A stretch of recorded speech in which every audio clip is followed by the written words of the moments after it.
Hi everyone. So இந்த வீடியோவில் நம்ம என்ன பார்க்க போகிறோம் அப்படின்னா 12th ஸ்டாண்டர்ட் ஃபிசிக்ஸ்க்கான கொஷின் பேப்பர் தான். ஸோ எப்படி இருந்துச்சுன்னு சொல்லுங்கள். ஈஸியாக இருந்தால், கஷ்டமாக இருந்தால், கட் ஆஃப் இன்க்ரீஸ் ஆகுமா டிக்ரீஸ் ஆகுமா, உங்கள் கருத்து என்னங்கிறது சொல்லுங்கள். ஆக்சுவலாக ப்ரெடிக்ஷன் தான், கட் ஆஃப் இன்க்ரீஸ் டிக்ரீஸ் பற்றிலாம் இப்போ யோசிக்க வேண்டாம். அடுத்து மேக்ஸு நல்லா படிங்க. பட் ஃபிசிக்ஸ் ஈஸியாக தான் இருந்தது என்னை பொறுத்த வரைக்கும். லாஸ்ட்டு மட்டும் சம்மு கேட்டுருக்கூடாது, ஏன் இப்படி பண்ணுறாங்கன்ட்டு. மீதி எல்லாமே ஈஸியாக இருந்து, கம்பல்சரி ட்ரிக்கியாக இருந்தது. எக்ஸசைஸ் கேட்டிருந்தாங்க. ஸோ நம்ம சொன்ன கொஷின்ஸ் எல்லாம் வந்துதா அப்படிங்கிறது எல்லாம் சொல்லுங்கள். லைக் பண்ணுங்கள், சப்ஸ்கிரைப் பண்ணுங்கள். ஃபஸ்ட்டு கொஷினுக்கு 1:1. இது வந்து பி கோடுன்னு நினைக்கிறேன். எஸ், பி கோடு தான். அடுத்தது செகண்ட் கொஷின் 0.1h. புக் பேக்கே உனக்கு 10 கேட்டாங்க. அதுக்கப்புறம் என்ன, ஆசிலேட்டிங் சார்ஜ், இதெல்லாம் ரிப்பீட்டு. Q/2m, இதுவும் ஈஸி தான். இட்ஸ் வேவ் லென்த், அதுவுமே ஈஸி தான். 0.32 km, இது போட்டாலே வந்துடும். மோர் தென் பிஃபோர், இது வந்து 2D Young's double set. -0.8J, 5.6 milli electron volt. Thermionic, அடுத்தது 1/√3. Higgs particle 13th. அடுத்தது 14th வந்து ஆல் ஆஃப் தி அபோவ். அடுத்து 15th வந்து வோல்டாயிக் ஆக்ஷன். சோலார் செல் வந்து போட்டோ வோல்டாயிக் ஆக்ஷன். ஸோ இது வந்து எலக்ட்ரிக் ஃபீல்டுனா என்னென்னு கேட்டிருக்காங்க. நான் என்ன சொன்னேன், ஃபஸ்ட் லெசன் படிச்சு போங்கடா, அதுலேருந்து ஒன்று வந்துடும். ஜூல் லா ஆஃப் ஃபிட்டிங், ஒரு லா கேட்பாங்கன்னு சொன்னால் அதை கேட்டாங்க. ஸோ கொஞ்சம் நாய்ஸியாக இருக்கும். Mention the ways of producing induced EMF, இது ஈஸி தான், நம்ம சொல்லியிருந்தோம். 2 uses ஆஃப் மைக்ரோவேவ், இது எல்லாமே லாஸ்ட் நைட்டில் சொன்னது தான். ஃபோக்கல் லென்த், இது ஈஸி தான். Power of friends P = 1/f. 0.6 dioptre, easy. Water wave, 8th லெசனில் மேட்டர் வேவ்னு என்னென்னு கேட்டாங்க. ப்ராப்பர்ட்டிஸ் ஆஃப் கேத்தோட்ரி, ஏதாவது 2 பாயிண்ட் எழுதினாலே போதும். NPN டிரான்சிஸ்டர் டயக்ராம் கேட்டது, அதுவும் சொல்லியிருந்தோம்.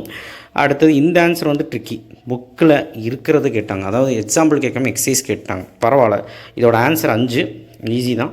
அடுத்து அப்ளிகேஷன் கெப்பாசிட்டி, ஏதாவது ஒரு 3 பாயிண்ட் எழுதுனா மார்க் கொடுத்துருவாங்க.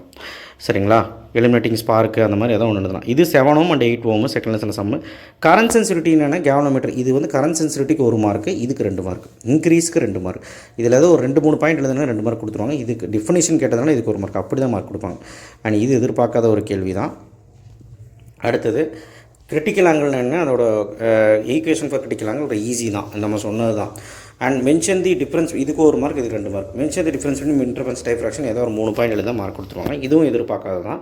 And logical simple operation truth table, இது ஈஸி. இதுதான் சிம்பிள், இப்படி தானே சிம்பிள் வரும். இந்த சிம்பிள் வரைஞ்சிட்டு லாஜிக்கல் ஆப்ரேஷன், அதை வந்து லாஜிக்கல் ஆப்ரேஷனாக இந்த 1 0 அப்படின்னு சொல்லி போட்டு காட்டிடுங்க. சர்க்யூட் சிம்பிள் போட்டாச்சு, ட்ரூத் டேபிளும் போட்டு காமிச்சிருங்க. பூலியன் அல்ஜிப்ரானா இங்கே ஏபின்னு போட்டு காமிச்சு போட்டுருங்க. ஏபி இன்ட்டுனா A × B தானே, அப்போ ட்ரூத் டேபிள் போட்டுருங்க. ட்ரூத் டேபிள் வந்து A001 B1100, அது போட்டு A.B அப்படிங்கிறது போட்டிங்கன்னா வந்துடும். And கேட்டோட operations. ஸோ இது வந்து பார்த்திங்கன்னா determine threshold frequency. Threshold frequency பற்றி உங்களுக்கு தெரியும். ஸோ அதோட ஃபார்முலா எழுதி வச்சாவது 1 மார்க் கிடைக்கும். அந்த ஃபார்முலா எழுதி டேரக்ட் சப்ஸ்டியூஷன் தான் போட்டால் உங்களுக்கு 4.46 10^14 ஹெர்ட்ஸ்னு வரும். அடுத்தது first 5 mark easy, electric dipole and fibre optic communication, merits and demerits இப்படி கேட்டாங்க. மீட்டர் பிட்ஜ் நம்ம சொன்னது தான். லா ஆஃப் ஃபோட்டோகிராஃப் நம்ம சொன்னது தான். Maxwell integral easy. Angle of deviation produce by prism எல்லாமே நம்ம லாஸ்ட் டே நைட்டில் சொன்னது தான். சைக்ளோட்ரான் லாஸ்ட் டே நைட் சொன்னது தான். Use of polaroid easy. Polarise analyser படிச்சிருக்கலாம், பரவாயில்ல. லாஸ்ட்டு வந்து சம்மு கேட்டான், தான் அப்செட்டு. என்னென்னா இதோட ஆன்சர் வந்து 28.28 MeV. ஆக்சுவலாக வந்து இது எல்லாமே ப்ளஸ் பண்ணுறக்கா கம்ப்யூட்டர் பைண்டிங் எனர்ஜி நியூக்ளியஸ். இது இந்த சம் பார்த்துருந்தோம், பட் வந்து எதுக்கு தேவையில்லாத சம்மு பைண்டிங் எனர்ஜி எல்லாம் பற்றி. சரி, okay. Impedance of the series RLCன்னு கேட்டிருக்கான். இம்படன்ஸ்னா Z. ஸோ இம்படன்ஸ்னா என்ன, write about impedance. Write about இம்படன்ஸ்னால் அதை பற்றி எழுதுங்க. இப்போ இசட்டோட அந்த ஃபார்முலா எழுதி விட்ருங்க. நம்ம படித்தோம்ல, VR² + √VL- அந்த ஃபார்முலா படிச்சிங்கள, XL - XC² அந்த ஃபார்முலாவை எழுதிட்டு இம்படன்ஸோட யூனிட் வந்து ஓம். ஸோ இம்படன்ஸை பற்றி அவங்க வந்து என்னென்னு கேட்குறாங்க சீரீஸில். ஓகே, அடுத்தது அதுக்கு வந்து 2 மார்க்கு, இந்த சம்முக்கு 3 மார்க். இந்த சம்மு வந்து பார்த்திங்கன்னா ஆன்சர், இம்படன்ஸோட ஆன்சர் வந்து Z = 50 Ohm. இம்படன்ஸோட ஃபார்முலா உங்களுக்கு தெரிஞ்சிருந்தால் அதுக்கு 1 மார்க் கிடைக்கும்.